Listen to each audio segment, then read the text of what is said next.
Hi, this is Aquaman. I'm here to read you a story for cosplay Corona story time. It's where cosplayers get to share children's stories to different children around the world, and even some grown-ups too, because sometimes we're stressed, sometimes we're going through a lot. Today, I'm going to read you a story called Merlin and the Dragons. And if you can tell, it's going to be about a story about King Arthur and Merlin and Knights of the Round Table. So, without further ado, I'm going to go ahead and begin. Check out the artwork. It's very amazing stuff, especially me who likes to do dragon artwork. Merlin and the Dragons by Jane Yobin. Illustrations by Li Ming. Cool dragon picture.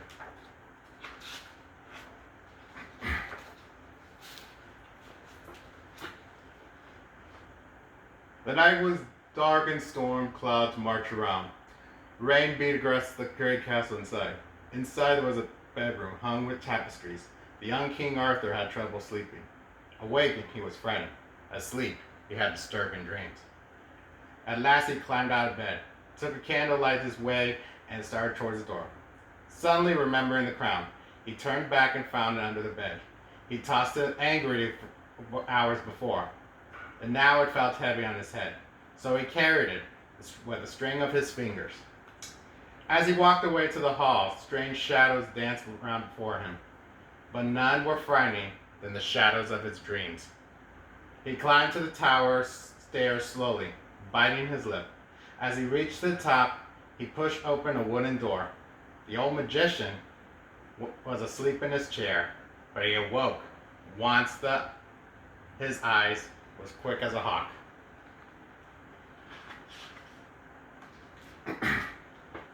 What is it, boy? The old man said. What brings you here at this hour? Well, I'm a king, Arthur said, softly, but sure not sure. I go where I will, right? As he put his crown towards the desk. You're a boy, Merlin says, and boys should be asleep in their bed. Yeah, but I can't sleep, he said. I'm having bad dreams. Ah, Merlin said, knowingly all. Dreams. He held out his hands to the boy, but Arthur didn't dare want to touch the long nail-linked fingers. Let me read your dreams. Well, actually, it's this one dream. I keep having it. It's the same. A fatherless boy who becomes king simply by putting a sword on the stone. Ah, Merlin said again, wiggling his fingers. I know this very child, but if you cannot tell me more about the dream, I shall have to tell you one of my dreams, or one of my stories. After all, a dream is also a story too. What better than a story on this cold, dark, stormy night? Arthur settled down on the stool, gazed upon the wizard. Story. He hasn't heard a story in a very long time. He came seeking the comfort of companionship. But a story? Well, you know what? That's better. He listened as Merlin began.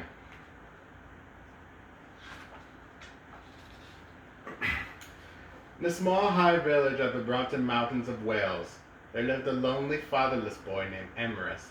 Dark hair he was, and small, sharp, bright eyes. The mouth was rarely smiled. He was troubled by dreams, sleeping and walking. Dreams of dragons and dreams of stone. His mother was the daughter of a local king, who tried both the mother and father him. But the princess was only taught to learn songs, needlework, and prayers. She never once climbed a tree after a bird's egg and skinned a knee pursuing a lizard or trying to catch a butterfly. Amorous had to invent growing up on his own, and for the lonely inventing it turned out. The other boys in the village would tease him, not knowing who his father was. Mama's baby, they would tease him, chasing him after the games.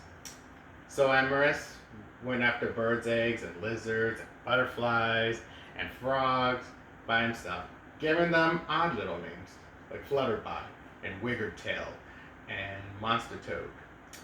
Giving up the stories of creation, he chanted the strange, frightening sounds of spells, because he liked the sounds. Spells that sometimes would work, but most of the time would not. But he never told his dreams of love, the dreams of the dragons and the stones.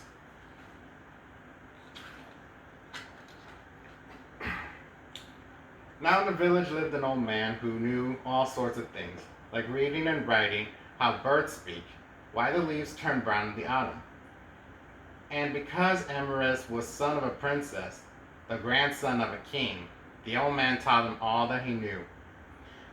It was learning that brought the village boys to him, not the friendship of curiosity. When they would ask Emerus to show the trick of the birds and tell them the stories. Well, glad of company, Emerus would be obliged, and he took them making up harmless predictions to amuse them. The rain will soon fall, Emerus would say, and then often it would. The first spring robin will arrive, and then shortly after, the king. Now the farmer's son couldn't have made the same right guesses, and after a while, the boys' villages were no longer impressed.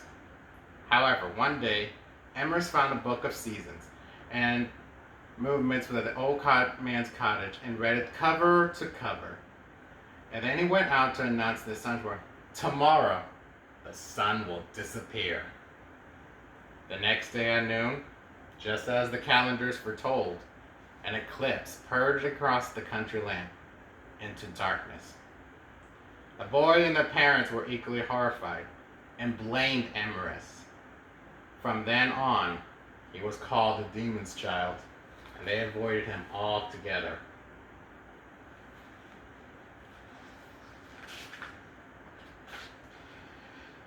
Years went on, and Emerus grew up terribly alone, dreaming dreams that he did not understand, dreams about a shaking tower, and dreams about fighting dragons. One day, when Emerus was 12, a cruel, ruthless man named Vortigern came to the valley. Vortigern was unjustly and declared himself High King all over Britain. But the country was last to revolt against him, and he was forced to flee, riding over further north and west.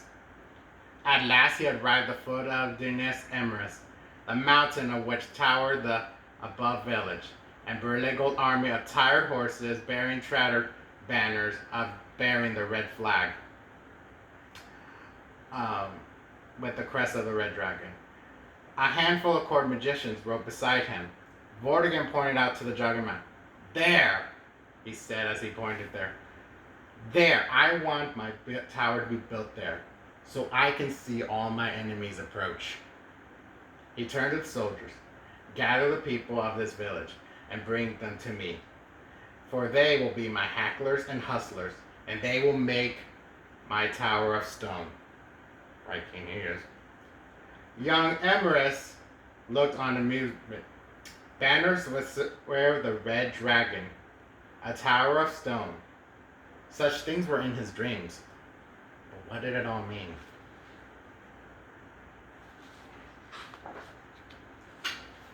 The Welsh stonecutters began work under the watchful eyes of the soldiers.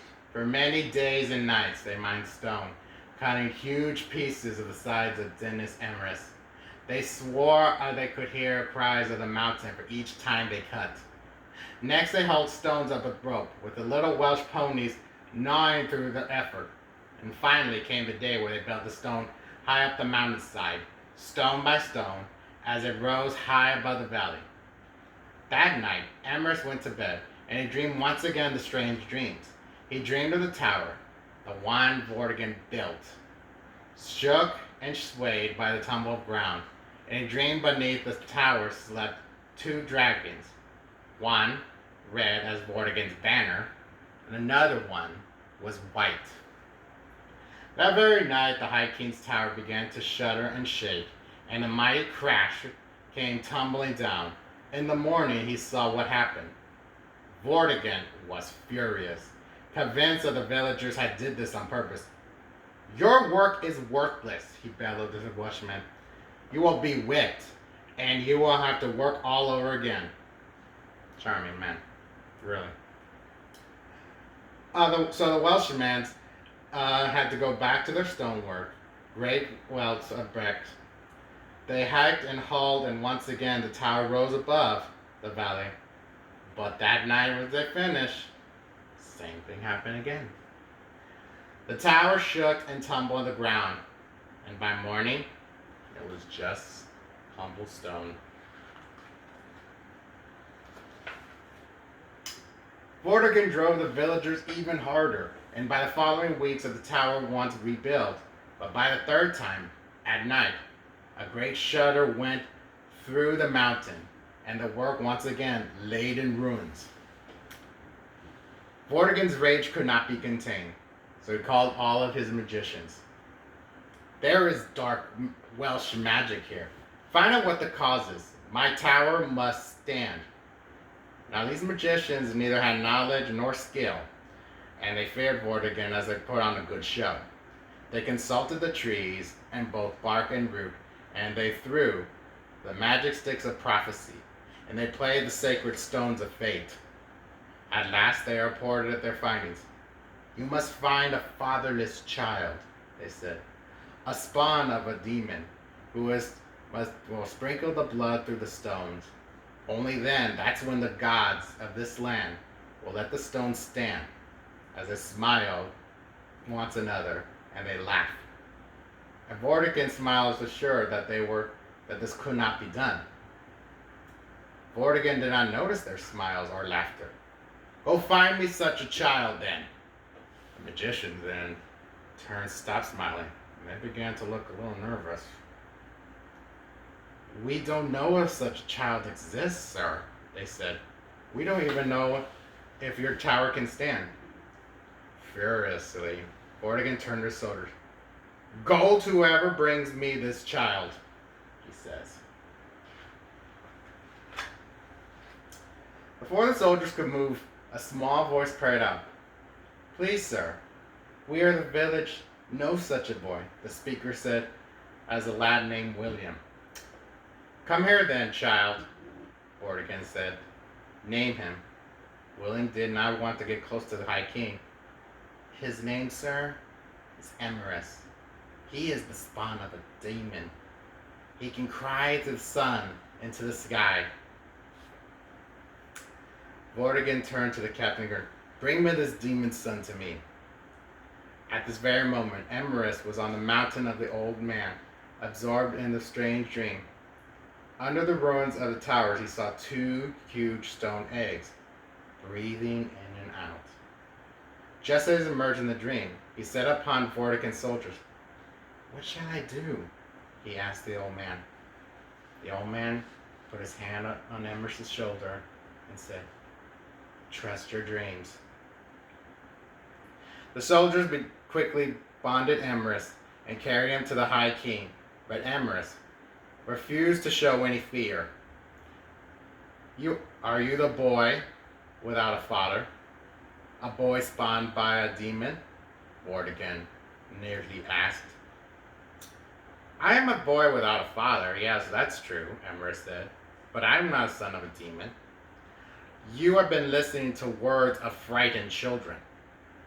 The villagers and the soldiers gasped in appearance, but Vortigern says, I will have your blood either way. Better you than to have my dream, Emrys said. Only my dreams can guide you to the tower that will stand. The boy spoke in such high conversation. Vortigern hesitated. I have dreamed that beneath your tower lies a pool of water, and it must be drained. In the mud you will find two hollowed stones, each stone with a sleeping dragon.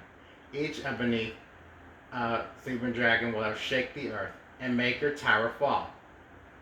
Vanquish the dragons, and your tower will stand. Vortigern turned to his chief magician. Can this be true? Chief magician shook his head and nodded. Dreams can come true. Vortigern hesitated. No longer. Untie the boy, but watch him, he ordered his soldiers.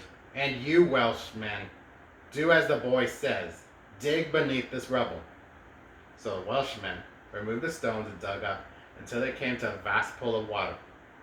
Then the soldiers drained the pool, and just as Emrys had prophesied, the pool was two giant stones.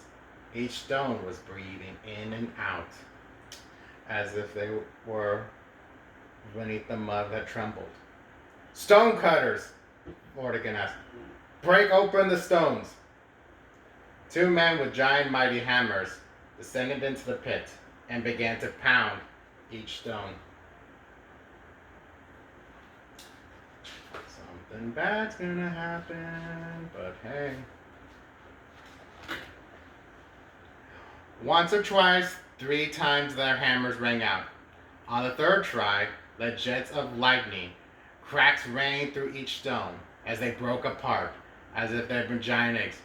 Out one emerged a dragon of white of new milk, and out emerged a dragon of red, like old wine.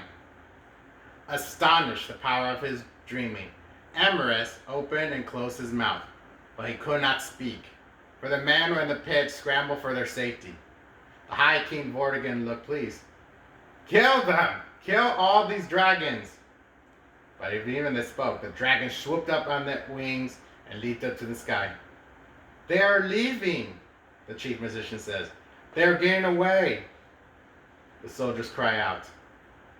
"They will not go quite yet," Emrys whispered. As soon as he spoke, the dragons leaped about into the sky, faced one claw out of another, bleaching fire through their mouth. Their battle cries through nails and slate through the air. Advancing on one another, the dragons clashed, raging with teeth and scales through the ground, and hour by hour they fought, filling the air full of smoke. This really cool painting of the artist. I really love it. It's so good.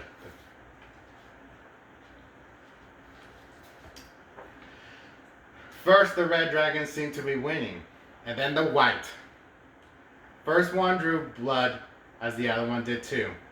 At last, the furious slash of its jaws, the white dragon caught the red by the throat, and then there was a moment of silence. For then the red dragon had tumbled at the end, over the end, until it hit the ground. The white dragon followed it down, stirring the fallen foe, screaming for victory in the air like a voice of thunder. "Kill it! Kill the white dragon now!" Vortigern ordered. But as if freed from a spell, his soldiers rendered their weapons. Before a single arrow could fly, the white dragon leaped up to the air, and it was gone, winging over the highest peak. "Just so the red dragon of Vortigern shall be defeated," Emrys said, but not too loud for him to hear. Cursing the fleeing dragon, Vortigern ordered the tower to be built again. Then he turned to Emrys. "If this tower does not stand up this time, I will have your blood."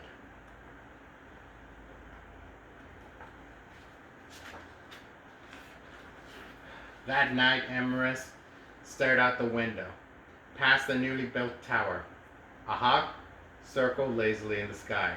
Suddenly, the hawk swooped down, landing on the window edge. For that moment of silent communication between them, and if Emrys could read the hawk's thoughts, and the hawk could read his. Then the hawk flew.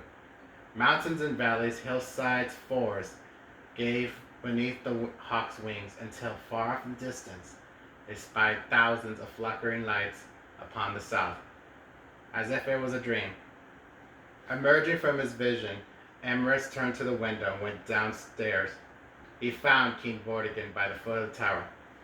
"I have seen in a vision that your fate is linked with the red dragons," Emrys said.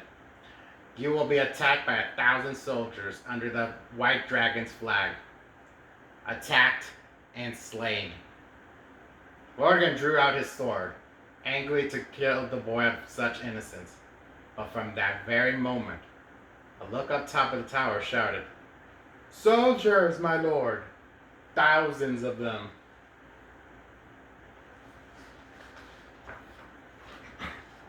Vortigern raced to the top of the tower stairs, stared across the valley. It was true. He had watched further as the knights leading an army urged with horses forward and raced along the tower front. Come meet your fate, murderous Vortigern. Vortigern turned to his own men. Defend me! Defend my tower! And when they saw the numbers against them, the men all deserted. Surrender, Vortigern! Cries from the 1,000 voices say. Never! He cried back. I will never surrender. The old wizard stopped speaking. Well, what happened to Vortigern? Arthur said. You can't end your story right there. Merlin looked carefully. What do you think happened to him? Vortigern was slain, just like Emmer said, right? King said. Is that the boy speaking? Or the king? Merlin asked. The boy, Arthur admitted. A king should forgive his enemies, make them his cherished friends. You taught me that, Merlin. But what did all happen? The men of the White Dragon defended Vortigern all right. They burned him alive upon his tower that he built. And that night, the one who was leading the forces, who became of him? His name was Uther Pendragon, and he eventually became the High King, Merlin said. Uther, mused Arthur. He was the last High King before me, and then he was a hero. He was fit to rule. Perhaps one of his sons could claim the throne. Uther only had one son, Merlin said softly. Though only I knew of it. He looked softly to the boy. That son is you.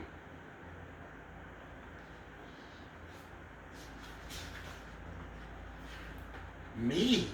For that moment, Arthur's voice squeaked up. Uther was my father. Then I am not fearless. Then I am a king of right. I am not just because I pulled that sword out of the stone. Merlin shook his head. Don't underestimate your real strength by pulling that sword, Merlin cautioned. It took a true worthy king for you to do that. Arthur gave a big sigh. Why didn't you tell me this all before? The old wizard's eyes looked wide. How could I not tell you until you were ready? There are rules of prophecies and there are rules for kings. So I'm a king of truth? You are always the king of truth. You only doubt yourself. So, can you think of your dreams waking you up? Merlin smiled. Well, what if Emrys? Arthur asked. Whatever happened to him? Oh, he's still around, replied Arthur. Went on dreaming, made a career of it.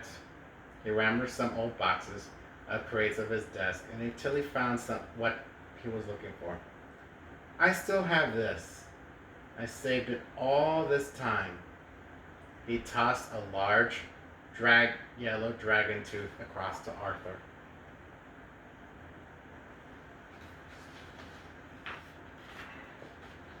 Suddenly, in recognition, dawned on Arthur's face. You saved this. Then you are the boy named Emrys. Surely you guessed that before, Merlin teased. But perhaps we can both go to sleep. Thank you, Merlin, Arthur said. I don't think I shall dream any more bad dreams anymore. Merlin gnawed his fingers, caged the boy's head at the moment. But you shall dream, he said quietly. Great men dream great dreams, and I dream yours is the greatest. And don't forget that, my Lord King, Merlin told him. Arthur took his crown and placed it carefully on his head, and then he turned and went out the door, and the door to the tower stairs. Merlin watched from that moment more. Then then sank back down to his chair. Closing his eyes, he immediately fell asleep, dreaming about knights and a round table. The end. Hope you all enjoyed it. Maybe I'll read more coming soon. Till then, be safe out there. And remember, this is only temporary. We'll be okay. As the king once says too.